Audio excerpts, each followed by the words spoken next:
there is something deeply wrong with the way you sleep. For thousands of years, humans had a relationship with darkness that modern people cannot imagine.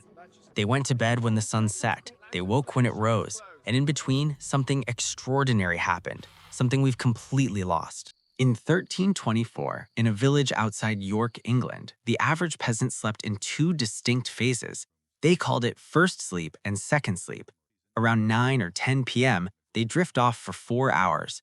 Then, sometime around midnight, they'd wake naturally, not from noise, not from stress, not from a bladder screaming at them. They simply woke, alert but peaceful, into a darkness so complete we can barely comprehend it. And here's what will shock you. During that midnight waking, their brains flooded with prolactin, the same hormone nursing mothers produce, the same hormone released after orgasm. They entered what sleep scientists now call an altered state of consciousness, not unlike meditation, a state of profound calm that we spend billions trying to achieve through apps, supplements, and retreats. These peasants got it every single night for free. Fast forward to today, 1 in 3 American adults don't get enough sleep.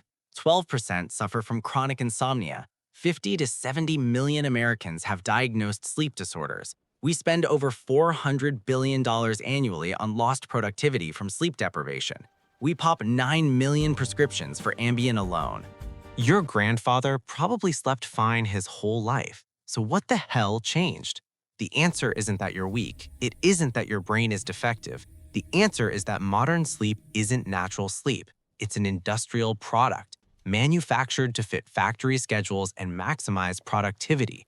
And the medieval peasant you've been taught to pity, he knew something about darkness that the modern world desperately wants you to forget. Before we go deeper, drop a comment and tell us, do you wake up in the middle of the night? Does it stress you out? What have you tried to fix it? Let us know below, because what you're about to discover might change how you see every sleepless night. Pick up your phone right now and check your screen time. Go ahead, I'll wait. How many hours did you spend staring at a glowing rectangle yesterday? For the average American, it's over 7 hours, and 58% of us are looking at screens within an hour of bedtime. Those screens emit blue light at wavelengths around 450 to 500 nanometers, the exact wavelength your brain's photoreceptors interpret as midday sun. Every time you check Instagram before bed, you're telling your circadian system that it's high noon. The result? Your pineal gland, the tiny structure responsible for producing melatonin, gets confused. Melatonin secretion delays. Your body temperature stays elevated instead of dropping for sleep. And when you finally do fall asleep, the architecture of that sleep is fundamentally damaged. But that's just the beginning. Modern consolidated sleep, this idea that you should sleep 8 hours straight without waking, didn't exist until the Industrial Revolution. It was invented, manufactured, imposed on humanity starting in the late 1700s, when gas lamps, then electric lights, extended the productive day. Before that, every culture on Earth slept differently. The French called the first phase premier somme. Italians called it primo sonno. References appear in Homer's Odyssey, in Chaucer's Canterbury Tales, in medical texts from the 15th through 18th centuries. A 1595 description of night's phases by Nicholas Remy reads, "Comes dusk, followed by nightfall, dark night, then the moment of the first sleep, and finally, dead of night." This wasn't just European. Anthropologists documented the same pattern among the Tiv of Nigeria, the Asante of West Africa, Aboriginal Australians, indigenous peoples across South America, and the San hunter-gatherers of Southern Africa. Segmented sleep wasn't a quirk of medieval Europe. It was the universal human pattern for all of recorded history. Then came the light bulb. Thomas Edison's 1879 invention didn't just illuminate cities, it restructured human consciousness. By 1920, references to first sleep and second sleep had virtually disappeared from Western literature, an entire dimension of human experience erased in a single generation. And we replaced it with something toxic, the 8-hour sleep block crammed between late-night Netflix and 6 a.m. alarms. Coffee to function, Ambien to collapse, a cycle so normalized that when you wake at 2 a.m., you think something is wrong with you. Nothing is wrong with you. Your body is trying to return to its natural rhythm, and your modern environment is making that impossible. To understand why medieval sleep was different, we have to extinguish the lights. In 1992, a psychiatrist named Thomas Wehr at the National Institute of Mental Health designed an experiment. He took 8 healthy adults and removed artificial light from their lives. For 14 hours each night, participants were confined to darkness. No phones, no TVs, no lamps, nothing but the block. For the first few weeks, they slept like modern people, collapsing for 11 hours straight, repaying what Wehr called chronic sleep debt. But by the 4th week, something remarkable happened.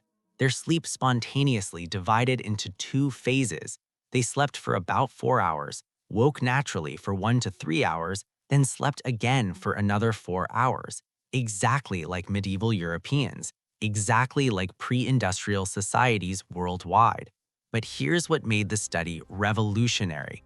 Wehr measured their hormones during that midnight waking period. He found elevated prolactin, the relaxation hormone, combined with low cortisol, the stress hormone. The participants described the experience as profoundly peaceful. Wehr himself said they were in an altered state of consciousness, not unlike meditation. He went further. Perhaps what those who meditate today are seeking is a state that our ancestors would have considered their birthright, a nightly occurrence. Read that again. Every night, medieval peasants entered a meditative state that modern billionaires spend thousands on retreats and coaches trying to achieve, not through discipline, not through practice, simply by living in rhythm with natural darkness. What did they do during this midnight waking? Historical records paint a vivid picture. They prayed, they reflected on their dreams, which were more vivid at this hour than upon waking in the morning.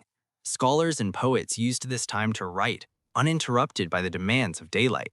Couples made love. A French physician from the 16th century, Laurent Joubert, even advised that sex during this period was superior because partners have more enjoyment and do it better. Peasant farmers checked on livestock. Neighbors visited neighbors. People tended fires, smoked pipes, contemplated their lives with a clarity impossible during the rush of day. This wasn't insomnia. This was integration, a nightly appointment with the unconscious mind that modern humans have completely abandoned. The period between sleeps was highly valued in medieval Europe as a time of quiet and relaxation. Peasant couples were often too tired after long workdays to do anything but eat and collapse, but they would wake in the dark hours to talk, to connect, to simply be together without the pressures of productivity. That sounds like therapy, because it was. Electric lighting at 30 lux, just the ambient light of screens and lamps, delays melatonin onset by 77 minutes. Direct lighting delays it by 109 minutes. Studies show that even a single hour of screen time at bedtime raises insomnia risk by 59% and shortens sleep by 24 minutes. But the damage goes deeper than delayed melatonin. When Wehr's subjects experienced segmented sleep and darkness, their prolactin levels remained elevated even during the midnight waking period. Normally, if you wake at night, prolactin drops even without turning on lights. But if you structure your entire night in darkness, if you allow your body the full spectrum of natural dark, something different happens. Prolactin stays elevated, cortisol stays low. You enter what researchers describe as a hypometabolic state, physically relaxed but mentally alert. Your brain shifts into patterns associated with deep reflection and creativity. This is the state medieval people inhabited every single night, and it's the state modern people are most terrified of. Because when you wake at 2 a.m. in the modern world, you immediately reach for your phone. You check the time, you calculate how many hours until your alarm, you spiral into anxiety about not sleeping. Each of these actions triggers cortisol, suppresses melatonin, and destroys any chance of returning to peaceful sleep. The medieval peasant had none of these options, and that was his advantage. In complete darkness, with nothing to do but exist, the mind naturally settles. The hormonal environment supports calm. There's no temptation to fix the wakefulness because wakefulness is not perceived as a problem. Modern sleep medicine is finally catching up to this ancient wisdom.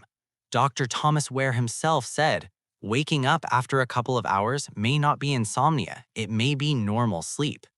But the sleep industry has no product to sell you for normal sleep, so they convince you that you're broken. The evidence that we've pathologized natural sleep patterns is overwhelming. A 2020 study at Stanford exposed participants to natural light during a camping trip, removing all artificial illumination. Within just 2 weeks, their sleep onset advanced by about 2 hours, their wake time advanced by 30 minutes, and their total sleep time increased by 90 minutes. Their circadian rhythms had literally reprogrammed themselves once artificial light was removed. Another study examined populations in the Amazon rainforest, comparing villages with and without access to electricity. Those without electrical lighting slept 30 minutes longer on average than their electrified counterparts. The presence of a single light bulb was enough to shorten human sleep. Similar patterns have been documented among the Hadza hunter-gatherers of Tanzania, the Tsimane of Bolivia, and indigenous communities across the globe. Wherever artificial light is absent, segmented or extended sleep remains the norm. Perhaps most telling is what happens in modern sleep clinics when people learn about segmented sleep. Sleep historian Roger Ekirch has received thousands of emails from people suffering from middle-of-the-night insomnia. Most express profound relief when they learn that their wakefulness is not necessarily abnormal. Viewed from the cosmic perch of history, their slumber appears quite natural.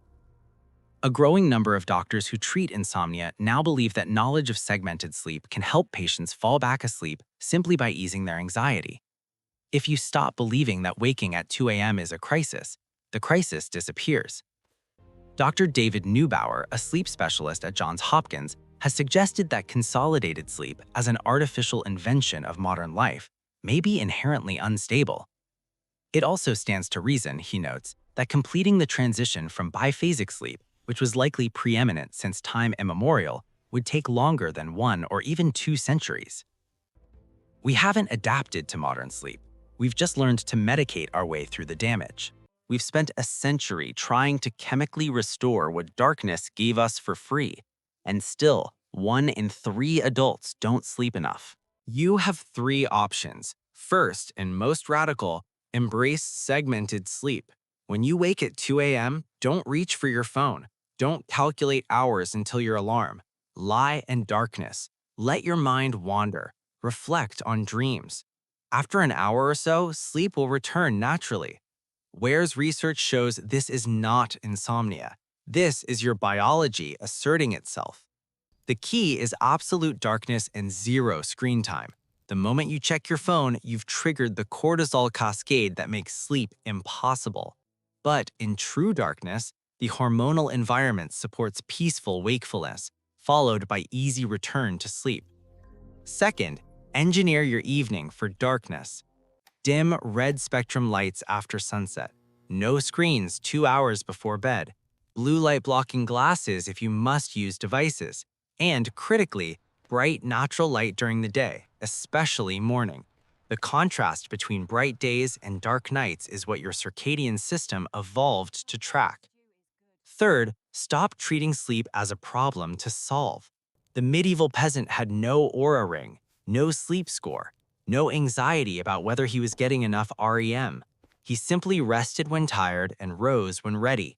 Sometimes the best sleep intervention is to stop intervening. Every time you wake at 2 a.m., your body is not failing, it's remembering. The question is whether you'll fight that memory or finally listen to it. Subscribe and let's keep digging up what they buried.